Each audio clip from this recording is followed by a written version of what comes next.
Hello students, कैसे हो सारे के सारे। आज का ये लेक्चर इस वजह से लेट होगा कि हमारे पास थोड़ी सी टेक्निकल दिक्कतें हम फेस करनी पड़ रही थी। आज के इस वीडियो में हम पढ़ने वाले हैं, हम पढ़ेंगे लिटरल्स के बारे में, ऑपरेटर्स के बारे में, पंक्चुएटर्स के बारे में। तो लिटरल से शुरू करते हैं। आज का टॉपिक हमारा रहेगा लिटरल। सबसे पहले अब हम देखते हैं ये लिटरल्स क्या होते हैं।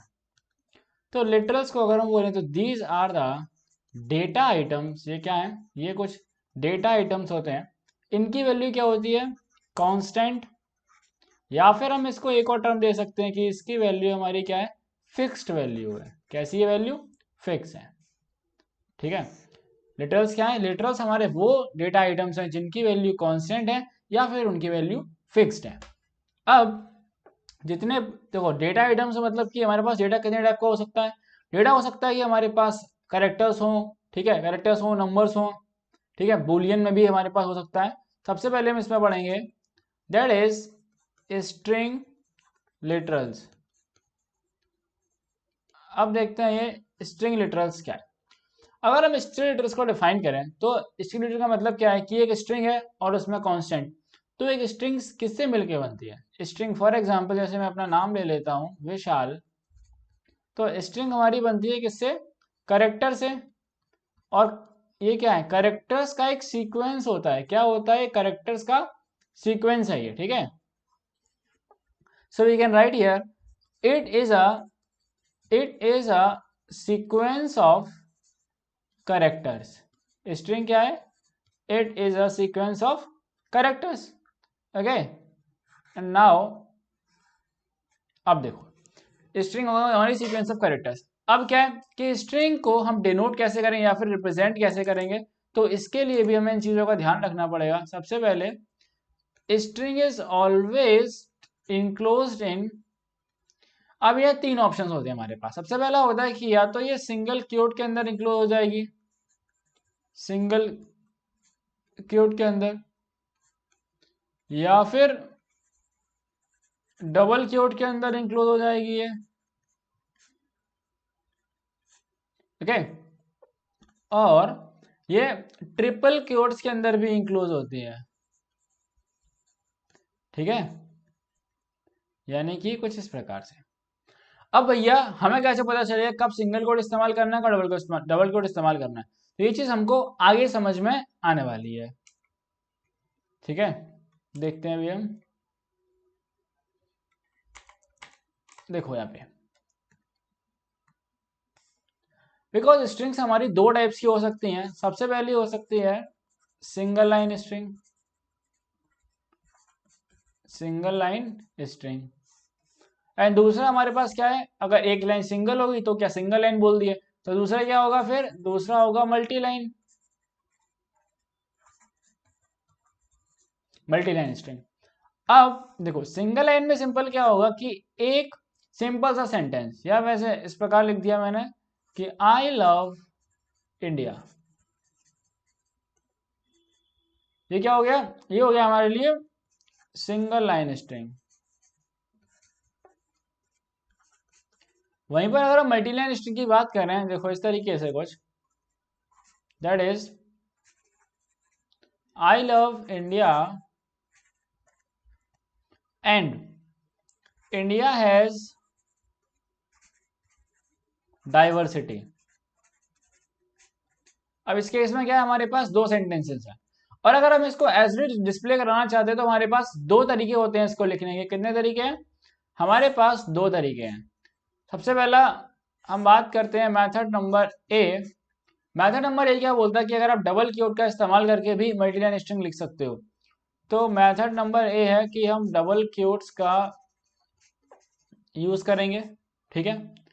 जब हम डबल कीवर्ड का इस्तेमाल करेंगे तो हम क्या लिखेंगे? आई लव इंडिया, और जहां से हम दूसरा सेंटेंस लिखेंगे, क्या लिखेंगे? जहां से हम अपना अगला सेंटेंस लिखेंगे that India has diversity, India has diversity. तो जब हमारा दूसरा सेंटेंस यहां से शुरू होगा, हमें क्या करना है? एक यहां पर बैकवर्ड, एक यहां पर फॉरवर्ड स्लैश लगा देना है। क्या लगा देना है? एक यहां पर हमें फॉरवर्ड स्लैश लगा देना है, ठीक है। इसको हम बैकवर्ड स्लैश बोलेंगे, फॉरवर्ड, सॉरी इसको हम बोलेंगे बैकवर्ड स्लैश, ठीक है। सिंबल का नाम है जस्ट अ सेकेंड, इस सिंबल का नाम है बैकवर्ड स्लैश, और इसको डबल क्वोट से बंद कर देंगे। अब हम अगर दूसरे तरीके की बात करें, जो हमारे पास सेकेंड तरीका है, दैट इज नंबर बी, हम ट्रिपल कीवर्ड्स का इस्तेमाल कर सकते हैं। किसका इस्तेमाल करेंगे? ट्रिपल कीवर्ड्स का। जब हम ट्रिपल कीवर्ड का यूज करेंगे तो हमें एक चीज ध्यान रखनी है कि हमें ये बैक स्लैश नहीं लगाना पड़ेगा। I love India and India has diversity, India has diversity. Okay, एक बात समझ में आई आप सभी लोगों को? एक बात समझ में आई? ठीक है भैया, यहां तक सारी चीजें क्लियर है। इसके बाद अगला टॉपिक आपका आता है, दैट इज एस्केप सीक्वेंस। ये ध्यान समझो, ये क्या है? Escape sequence. अब एस्केप सीक्वेंस का मतलब होता है कि ऐसे कैरेक्टर्स जिन्हें हम कीबोर्ड से डायरेक्टली इनपुट नहीं करा सकते हैं, उनको हम एस्केप सीक्वेंस के थ्रू अपने प्रोग्राम में यूज करते हैं। तो ऐसे कैरेक्टर्स को हम बोलते हैं that is non graphic characters. क्या बोलते हैं? Non graphic characters. So these are the characters जिसको हम अपने कीबोर्ड से डायरेक्टली प्रोग्राम में इनपुट नहीं करा सकते हैं। अब इसके हम एग्जांपल लेते हैं, जैसे फॉर एग्जांपल सिंगल कीवर्ड है और डबल कीवर्ड है, ठीक है। अब सिंगल कीवर्ड डबल कीवर्ड क्या है? अब अगर डायरेक्टली यूज करोगे तो प्रोग्राम जो है वो उसको अपनी प्रोग्राम समझेगा कि ये आपने प्रोग्रामिंग लैंग्वेज के लिए यूज करा गया है। किसके लिए? ये आपने प्रोग्रामिंग लैंग्वेज के लिए यूज किया गया है। बट अगर आप पर्सनल यूज के लिए यूज करना चाहते हो तो आपको कुछ इस तरह यूज करना पड़ेगा। आपको सिंपली क्या करना है? एक स्लैश लगाना है। अगर आपको सिंगल कीवर्ड इस्तेमाल करना है तो आपको सिंगल कीवर्ड लगा देना है, ठीक है, सिंगल कीवर्ड। अगर डबल कीवर्ड यूज करना चाहते हो तो एक लगाओ बैकवर्ड स्लैश और डबल कीवर्ड्स यहाँ पे इस्तेमाल कर लो। तो ये आपका हो जाएगा डबल कीवर्ड्स के लिए, ठीक है। नंबर थर्ड इज, अगर आपको एक टैब के बराबर स्पेस जनरेट करना है, ऑल्दो एक टैब का जो स्पेस होता है, ये बात आप लिख सकते हो कि एक टैब का स्पेस 4 स्पेस बार के बराबर होता है। 1 tab is equal to 4 space bars. तो इसके लिए आप क्या करना है? स्लैश टी लगाना पड़ेगा। तो ये है आपका टैब के लिए। ओके, आई होप यहां तक आप सबको चीजें क्लियर होंगी। अब ये तो हमारे पास क्या हो गया? स्ट्रिंग लिटरल्स हो गए, ठीक है। अब हो सकता है कि हमारे पास नंबर्स भी है, लिटरल्स में काउंट होंगे। So next will be that is number 2, that is numeric literals. अब न्यूमेरिक लिटरल्स में क्या होगा कि नंबर्स की कांस्टेंट वैल्यू, ठीक है, नंबर्स क्या होते हैं? कांस्टेंट वैल्यू होती है। नंबर हमारे पास कितने टाइप के हो सकते हैं? 3 टाइप के हो सकते हैं। कितने टाइप के? 1 2 3। सबसे पहला है हमारे पास कि हमारे पास इंटीजर्स हो सकते हैं। क्या हो सकते हैं? इंटीजर्स हो सकते हैं। दूसरा हमारे पास है कि हमारे पास फ्लोटिंग पॉइंट नंबर्स हो सकते हैं। कैसे? Floating point numbers. Floating point number का मतलब होता है कि जिस नंबर में डेसिमल वैल्यू क्या हो, जिस नंबर में डेसिमल वैल्यू हो। फॉर एग्जांपल 0.48 या फिर 28.68। Okay, third is complex numbers. Third is complex number. Complex number में क्या होता है? कॉम्प्लेक्स नंबर हमेशा a प्लस आई बी के फॉर्म में होता है, ठीक है। और यहाँ पे a जो है ये इसका हो जाता है रियल पार्ट। a क्या हो गया? इसका रियल पार्ट। एंड b हो गया इसका इमेजिनरी पार्ट। b हो गया हमारा इमेजिनरी पार्ट। ओके, बातें क्लियर हैं? अब इंटीजर में भी हमारे पास ये 3 टाइप में फर्दर डिवाइडेड कर दिए जाते हैं। सबसे पहला होता है हमारे पास दैट इज डेसिमल फॉर्म। सबसे पहला होता है डेसिमल फॉर्म।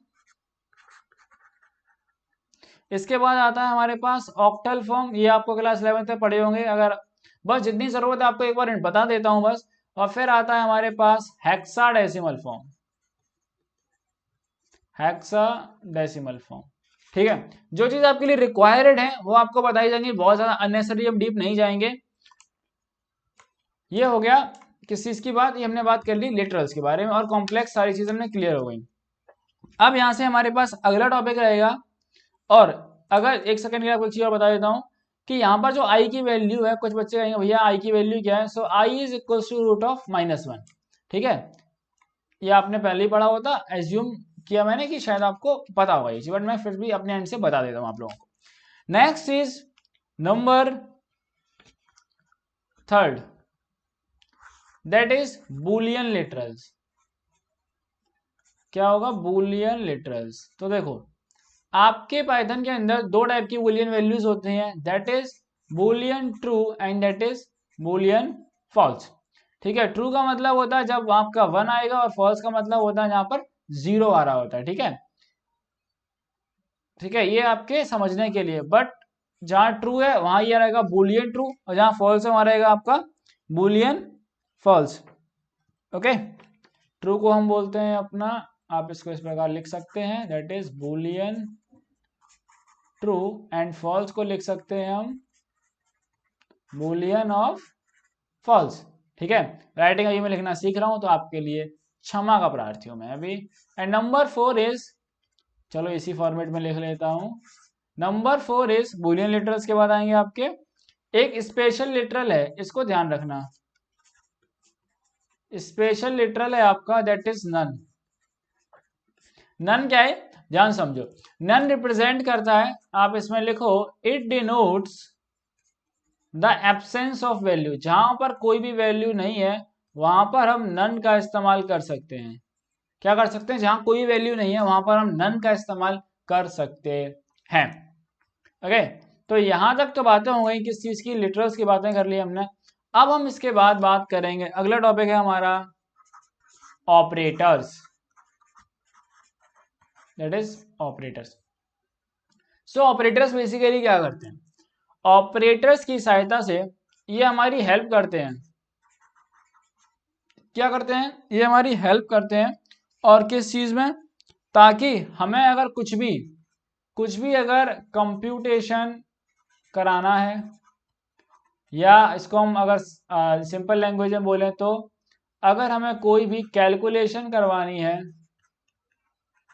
अपने डेटा आइटम्स के साथ में, तो हम अपने ऑपरेटर्स का यहाँ पे यूज करते हैं। अब ये कितने टाइप के हो सकते हैं ऑपरेटर्स? ऑपरेटर्स बहुत सारे टाइप के होते हैं, सबको हम ये करके देखते हैं। सबसे पहला हमारे पास that is arithmetic operators. Arithmetic operators, arithmetic operators आपके कौन कौन से होते हैं? वही प्लस माइनस और multiply, division, reminder and power and floor division. ठीक है, नेक्स्ट इज, इसके बाद आते हैं हमारे पास, अर्थमेटिक के बाद आएंगे बिटवाइज ऑपरेटर्स। ठीक है, बिटवाइज ऑपरेटर। अब बिटवाइज में क्या होता है? बिटवाइज हमारे पास 3 होते हैं, bitwise and, bitwise bitwise nor and bitwise और। फिर आते हैं हमारे पास शिफ्ट ऑपरेटर्स, शिफ्ट ऑपरेटर। ऐसे हमारे पास बहुत सारे होते हैं। शिफ्ट ऑपरेटर में 2 होता है हमारे पास, shift left and shift right. Next is identity, identity operators,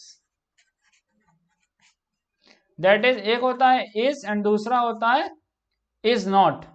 ठीक है,